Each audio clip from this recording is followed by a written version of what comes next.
అందరికీ నమస్కారం. రాష్ట్ర ప్రజలు శ్రేయబుల్స్ ప్రతి ఒక్కళ్ళకి వెలంపల్లి శ్రీనివాస్ గారు మన ఎడమ కన్ను అంటే ఎడమ జేబులో పెన్ను చూస్తే సరిపోతుంది అని అనుకున్నారు. మరి నేడు కుడి కన్ను అంటే వెనక ఉన్న వ్యక్తి చేతిలో ఎస్ఎస్ మినీ వాచ్ చూస్తే సరిపోతుంది అని అనుకున్నారు. మరి ఒకవేళ అది వాచ్ కాదు, కంకణం, కడియం అంటే కంటికి కట్టిన కట్టు కూడా మారాలి కదా. అయినా ఇంత చిన్న లాజిక్ ఎలా తెలుసుకున్నారో ఒక్కసారి చెప్పండి.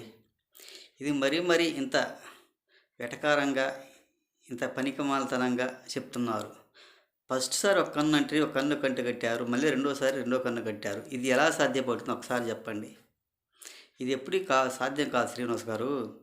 కంటి గురించి తెలుసుకోవడానికి ఇటువంటి పనికిమాలిన వీడియోలు పెట్టేలా చూసుకోవద్దు బ్రో. మీరు కొంచెం తెలుసుకున్నట్టు చెయ్యండి.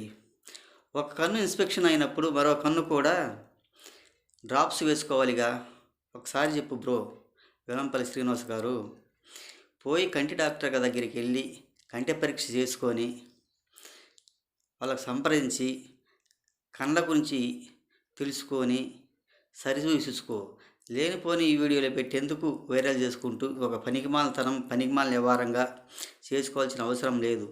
అదేంటంటే కళ్ళకి ఏమైనా ఇన్స్పెక్షన్ వచ్చిందేమో, కళ్ళు ఎందుకు పోయాయి, ఏం పనికి పోయాయి. కనీసం మరి మామూలు శుక్రాలు తీర్చుకునే వాళ్ళకు అంత పెద్ద కట్లు కట్టరు. ఒక్కసారి తెలుసుకో కళ్ళ గురించి. నీకేం చెప్పాలో ఎలా చెప్పాలో తెలియని పరిస్థితి. లేనిపోని వీడియోలు పెట్టి లేనిపోని మాటలు సృష్టించుకుంటూ చేయటం ఇది చాలా సరిపోయింది కూడా కాదు. కొంచెం తెలుసుకొని ఆ కంటి డాక్టర్ దగ్గరికి వెళ్ళి కంటి పరీక్ష తీసుకుంటే చాలా వరకు మంచిది వెలంపల్లి శ్రీనివాస్ గారు.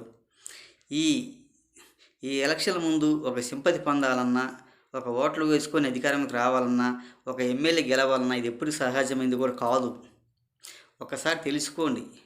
మీరు వెళ్ళండి, కంటి డాక్టర్ దగ్గరికి వెళ్ళి సంప్రదించండి. అయ్యా నాకు ఈ కన్ను ఈ విధంగా ఉంది, ఈ కన్ను ఈ విధంగా ఉంది, మరి రాయి తగిలిందా, రెప్ప తగిలిందో, అక్కడ నలుసు పడ్డం ఏ విధంగా పడిందో మరి ఒకసారి తెలుసుకోవాల్సిందిగా కోరుచున్నారు. వాళ్ళు రాయి పడ్డ వాళ్ళని ఎంతో ఇన్స్పెక్షన్గా ఎంతో ఆవేదన చేస్తూ వాళ్ళని ఇబ్బందులు పెడుతున్నారు. మీ ప్రభుత్వం రోజు ఇదే విధంగా ఉంటుంది, జనాలు ఇబ్బందికరంగా ఉంటుంది.